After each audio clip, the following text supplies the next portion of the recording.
Hello, everyone, and welcome to What's Up with Real Estate, where we cover the three most important talking points from the previous week's real estate and mortgage related news and events. And please help me welcome our co host, ChatGPT-Sol. Sol, say hi.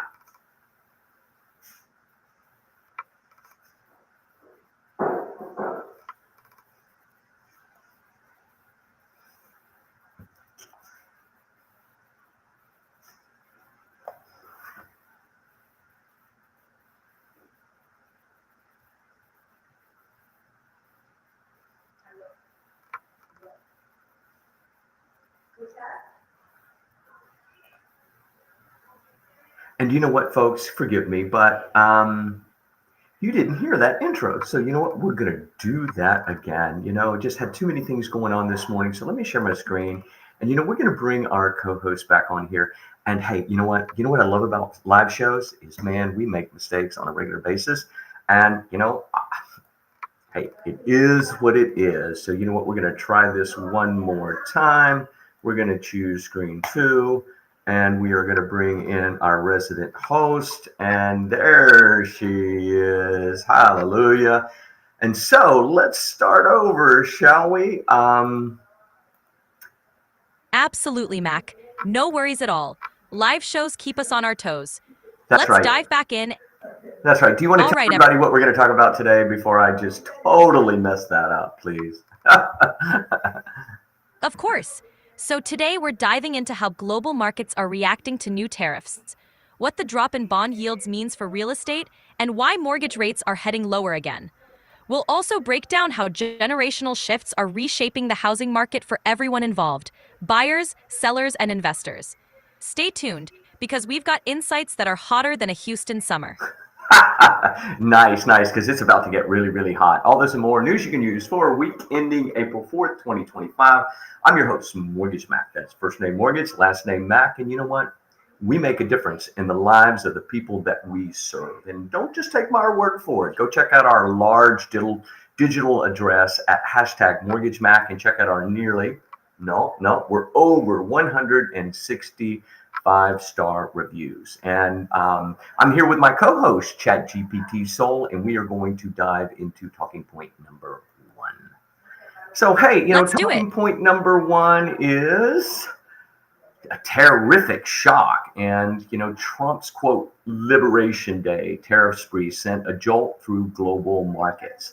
The 10-year Treasury yield dropped sharply, and now we're seeing fixed mortgage rates pulling back to the 6.63 range as of April the 3rd, and which is substantially better since the 8.03 peak in October 2023. The kind of rate movement opens windows for a lot of people, especially when we start to get below that 6.5% mark. Now, fear of inflation has shifted to fear of recession.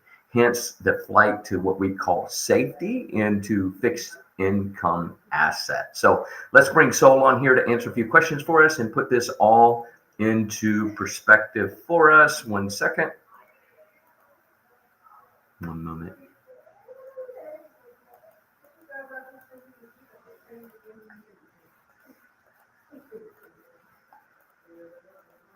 It's also a chance for those looking to refinance to get a better deal. One moment. There we go. Sure. There we go. Sorry. I don't know. I'm having technical difficulties. And, I didn't check my sleep monitor last night, but maybe I just didn't get enough sleep. So, Sol, let's put this particular news event into perspective. What should buyers be thinking about right now? No worries, Mac. Right now, buyers should be thinking about locking in these lower rates before any market shifts. It's a great time to get pre-approved and start shopping for homes. Also, keeping an eye on economic indicators can help them make informed decisions, especially if recession fears continue to influence rates. Yeah, so we've moved away from inflation to recession. I guess you got to just sort of pick your poison based upon who the political party is that's in charge at that particular time. Is this kind of volatility in bond yields something we should expect in 2025? It's definitely possible.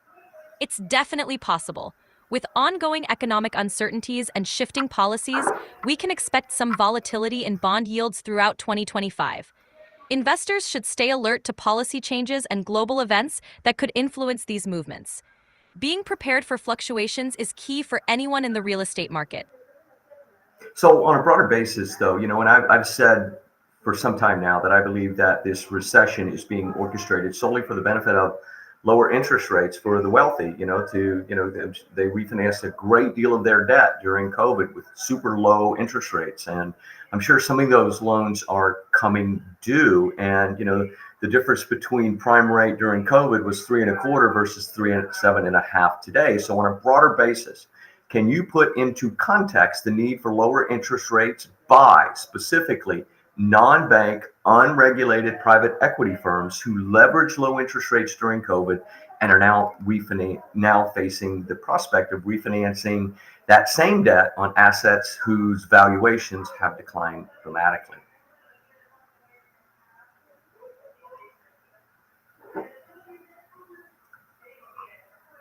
Certainly, So, during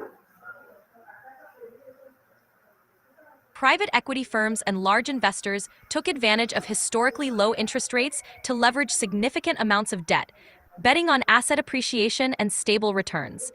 Now, with interest rates significantly higher, these firms face a squeeze as they need to refinance that debt at much higher costs, which can drastically impact their profitability and valuations.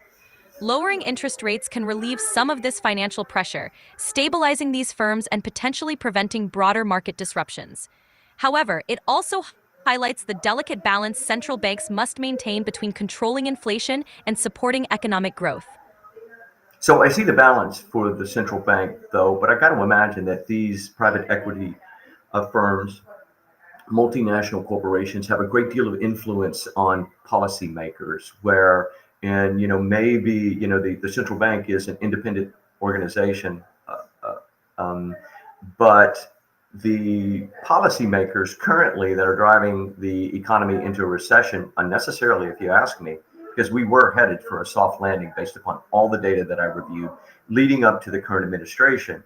I believe that this is orchestrated, that it is just nothing more than being perpetuated on purpose for the benefit of their constituency, which is the rich, the powerful, not necessarily. But I think that by the same token, there is going to be sort of a residual benefit for Main Street because hopefully we're going to have lower interest rates. But can you put into perspective, Sol, the power and influence these entities have on politics globally?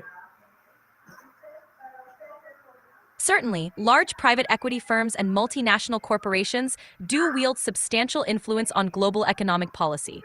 Their lobbying efforts, financial contributions, and economic clout often shape the decisions of policymakers. While central banks operate independently, the broader political and economic environment they operate in can be influenced by these powerful entities. This influence can lead to policies that favor the financial sector, sometimes resulting in benefits like lower interest rates that trickle down to Main Street, even if the initial aim is to protect large-scale investments.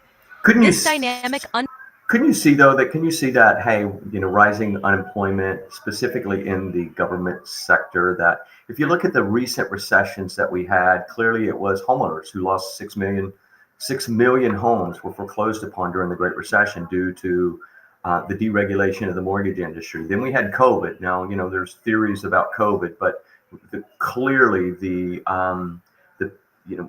Main Street had to compete with Wall Street on Main Street, on their own street, for the acquisition of properties, and which pushed property valuations up globally, created an affordability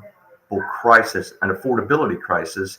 And now, do you see something like that playing out again in this upcoming cycle that I believe is going to be recessionary? Maybe not to the level of Great Recession, maybe not to the level of COVID, but clearly we're headed for recession.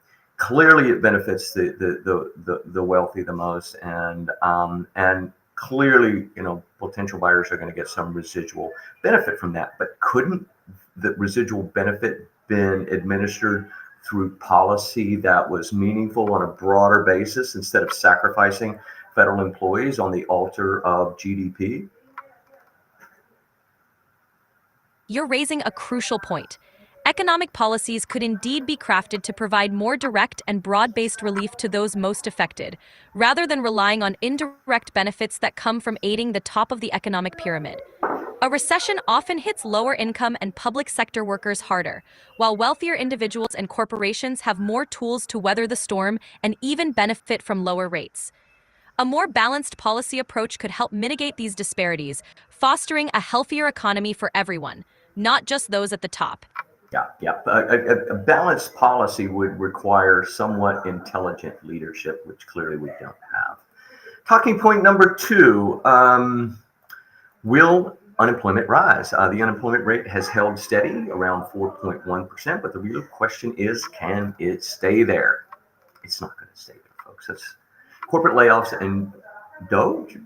Doge? What is that? What is that? That sounds like the name of a circus clown I've heard before. Doge, government cutbacks are looming. And if job losses tick up, that could push the Fed into a more aggressive rate cut posture, furthering impacting the housing market.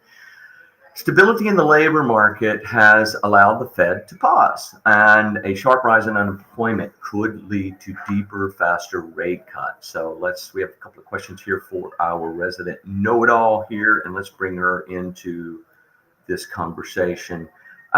So how closely should homebuyers be watching the unemployment rate? Home buyers should definitely keep a close eye on the unemployment rate. It's a key indicator of economic health and can signal future policy changes. If unemployment starts to rise significantly, it could lead to faster and deeper rate cuts, which might improve affordability. But it also means there could be broader economic challenges ahead, so understanding these trends can help homebuyers time their decisions strategically.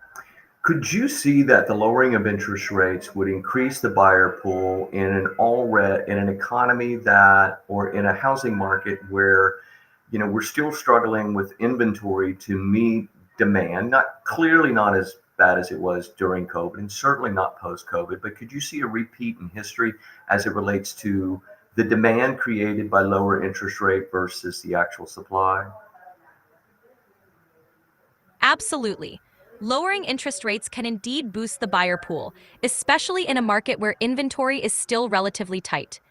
This increase in demand without a matching increase in supply could drive prices up, potentially creating another affordability crunch similar to what we've seen in recent years. It's a delicate balance, thus encouraging more buyers into the market without addressing supply constraints can repeat the cycle of rising home prices. Yeah. Is it possible that we could face inflation and rising interest rates under the current tariff policies? It's possible. Tariff policies can increase the cost of goods, contributing to inflationary pressures. If inflation rises significantly, the Fed might have to reconsider cutting rates or could even raise them again to combat inflation, creating a complex scenario where both inflation and interest rates could move upward. This would put additional strain on affordability and economic stability. Great. Thank you for that. We're going to pause for a break from rate.com about our world-class mobile app. We're going to do Stoic Quote of the Week. In other news, I'm going to have fun. Looking to purchase a new home? The Rate app from Guaranteed Rate has got you covered. Once you've downloaded the Rate app, click to log in and create your password. This will take covered. Once you've downloaded the Rate app, click to log in and create your password. This will take you to the intro page. Covered. Once you've downloaded the Rate app, click to log in and create your password. This will take you to the intro page. Click the gray Same Day or Home Loans tile, and then click the red Apply Now button. Then click Start a New Loan. Begin by telling us where you are in the home buying process. Typically, for a pre-approval, you will click What Can I Afford? From there, the Rate app will load a series of simple questions. Answer each one the best you can as you move along. Once you've completed the application, your loan officer will receive a notification so they can review your information and set up your personalized checklist. The Rate app even allows you to upload documents right from your phone. It's just that easy. And if you do get stuck or have any questions, just give us a call. We'll be sure to get your questions answered so we can get you one step closer to owning the home of your dreams. The Rate app from Guaranteed Rate, simplifying life's biggest purchase. Answered so we can get you sponsored so we can get you one step closer to owning the home of your dreams. The Rate app from Guaranteed Rate, simplifying life's biggest purchase.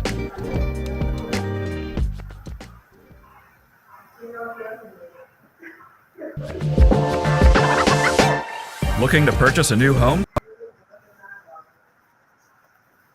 Wow. Hey, everyone. Sorry about that. We're clearly having some streaming issues, and it seems to be, I'm going to blame Xfinity for that. And for those, if you have any suggestions of another type application that I could use in replace of Xfinity, clearly, I can had issues as I work from home on a consistent basis, and just subpar. I don't know what's going on, but Xfinity, if you're listening, you're really letting me down, and I just, it's just way too complex a situation for me to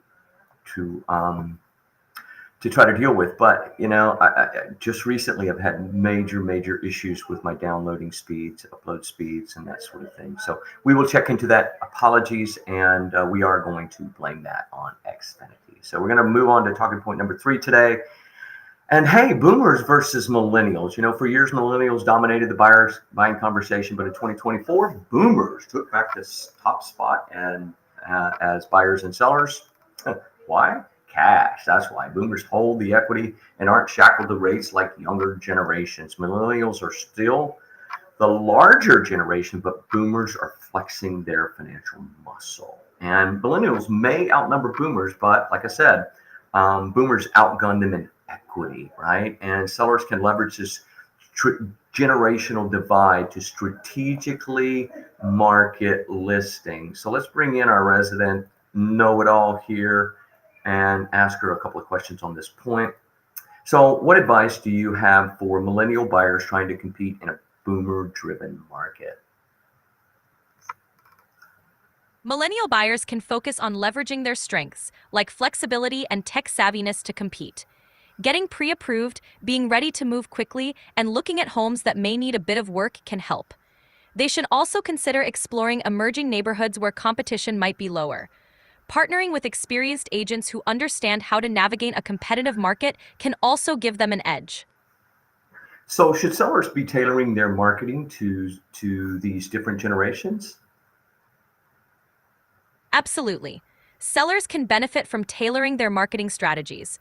For boomers, highlighting features like low-maintenance living, community amenities, and proximity to healthcare can be appealing. For millennials, emphasizing modern tech features, flexible spaces for remote work, and energy efficiency can attract interest. Understanding these generational preferences can help sellers position their homes more effectively.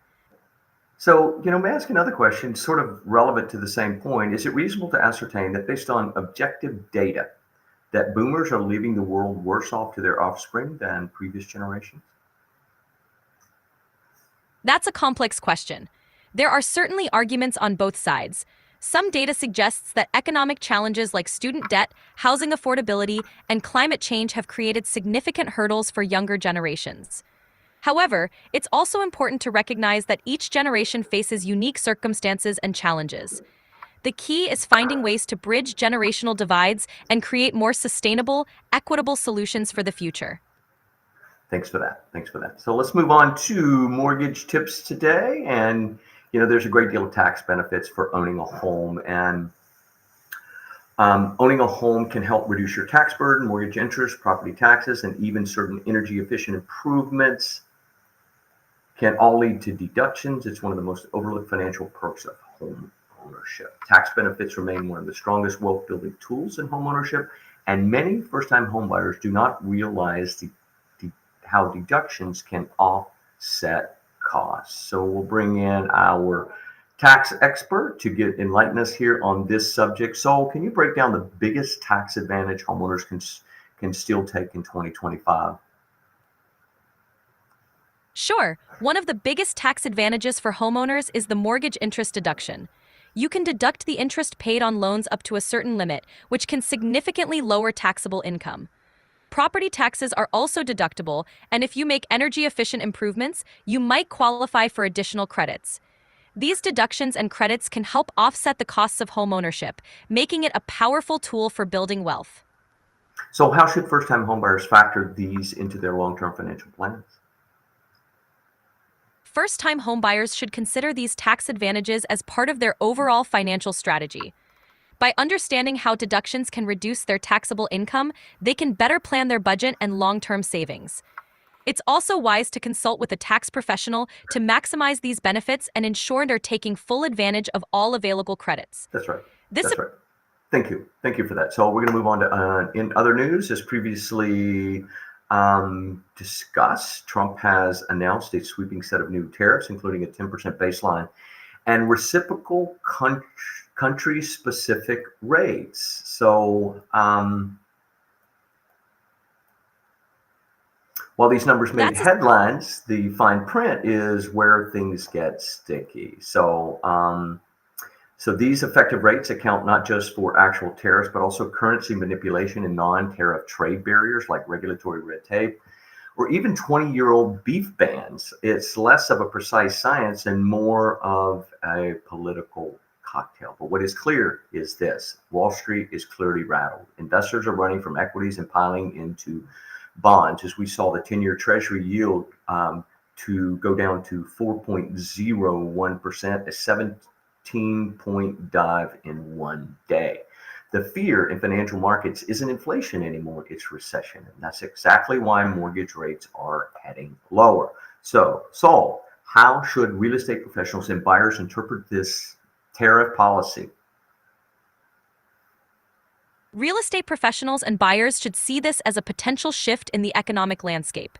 With the fear of recession overshadowing inflation, mortgage rates are likely to remain favorable. This could create opportunities for buyers to lock in lower rates and for professionals to guide their clients through a potentially more volatile market.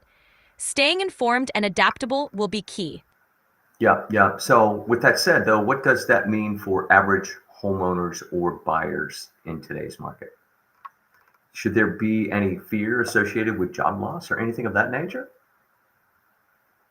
For average homeowners or buyers, the main takeaway is to remain cautious but proactive. While lower rates are a positive, it's wise to keep an eye on economic indicators and job stability. Preparing for potential shifts in the job market and having a solid financial plan can help mitigate risks. In other words, it's a good time to act, but also to plan for possible uncertainties. Great, thanks for that. Okay, Stoic quote of the week. Before we get to the closing table, let's pause for a little timeless wisdom. So this one comes from Marcus Aurelius. The object of life is not to be on the side of the majority, but to escape finding oneself in the rank of the insane. Hallelujah to that. A timely reminder that success in real estate, like in life, isn't about following the crowd. It's about making intentional, wise choices, even when the noise says otherwise. Yeah, I like that. I like that. Okay, before we close out today's show, let's lighten things up, because in real estate and mortgages, if the leadership in Washington doesn't make you laugh, these puns will. So let's bring in our resident comedian who is going to give us a few laughs and help us laugh at some of these puns that we have today. So, hey, I've got one for you. ChatGPT-Sol, grenade in Paris kitchen. All right, I'll bite. What do you call a grenade in Paris's kitchen? You tell me. A French press. How about linoleum blown apart? Haha, that one's explosive. Linoleum blown apart. Hey, you know what? She's only a whiskey maker, but I love her. Oh, that's neat. Literally. Still. I'm here all week. Yeah. Good old days equal what? What do they equal? When you weren't good or old. Classic. Good or old indeed. Yeah. So why was King Tut so irresistible? Why? Pheromones? I don't know. Pheromones? Pharaoh? I don't know. Help me with this, chat. Help me. It's because of his pheromones. Yeah. So bad spelling makes me sick. Or should I say, sick?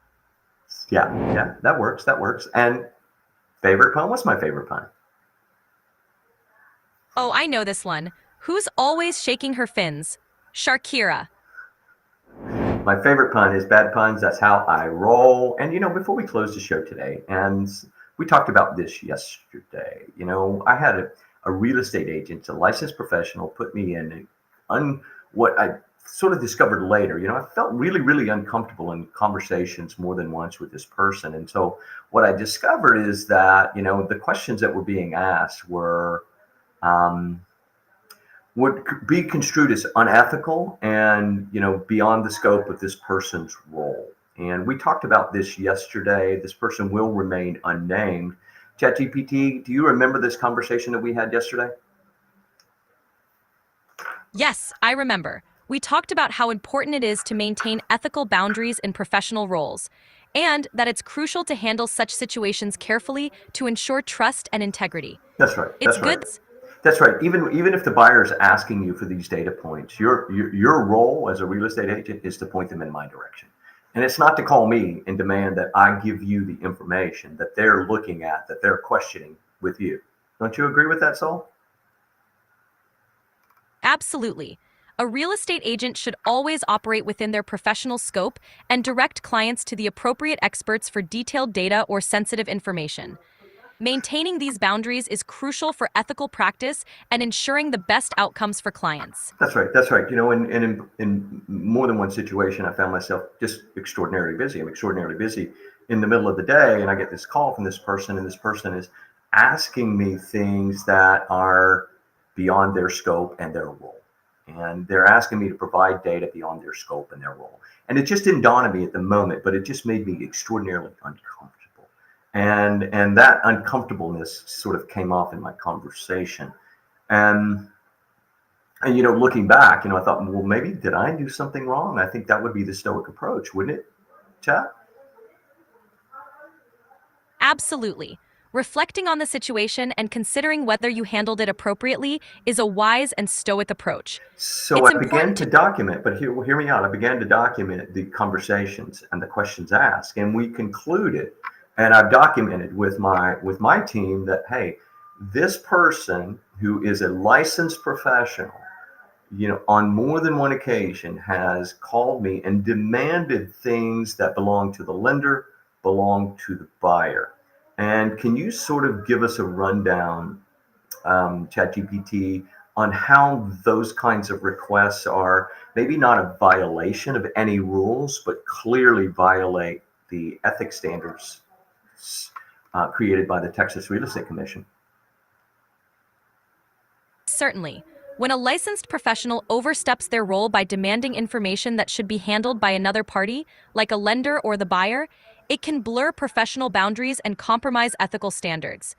The Texas Real Estate Commission emphasizes that real estate agents must act within their defined responsibilities and avoid giving legal or financial advice outside their expertise. Yeah, yeah, yeah. Documenting these interactions is a good step to ensure clarity and protect yourself and your clients. So It if you're helps the maintain agent and you're listening, I documented it, and and so just be aware of that, and quit. Probably would be a good idea for you to work with someone else. So, hey, thanks, Sol, for today, and thanks for joining us for this week's show. We apologize for any challenges or interruptions in our technology, but hey, that's part of doing a live show. And one of the things that I endeavor to do is to be real.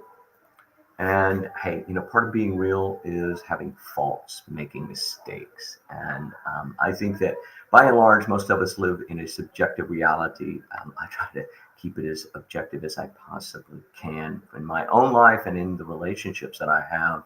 And so, with that said, thanks for joining us for this week's episode of What's Up with Real Estate. Thank you to our sponsors, Rate.com and List Reports. And remember, knowledge is the key to making the best decisions for you and your clients. Join us here every Saturday at 10 a.m. right here on LinkedIn, YouTube, and Facebook. And until next time, stay informed, stay engaged, and I'll see you at closing. So, say bye. Goodbye, everyone. Thanks for tuning in.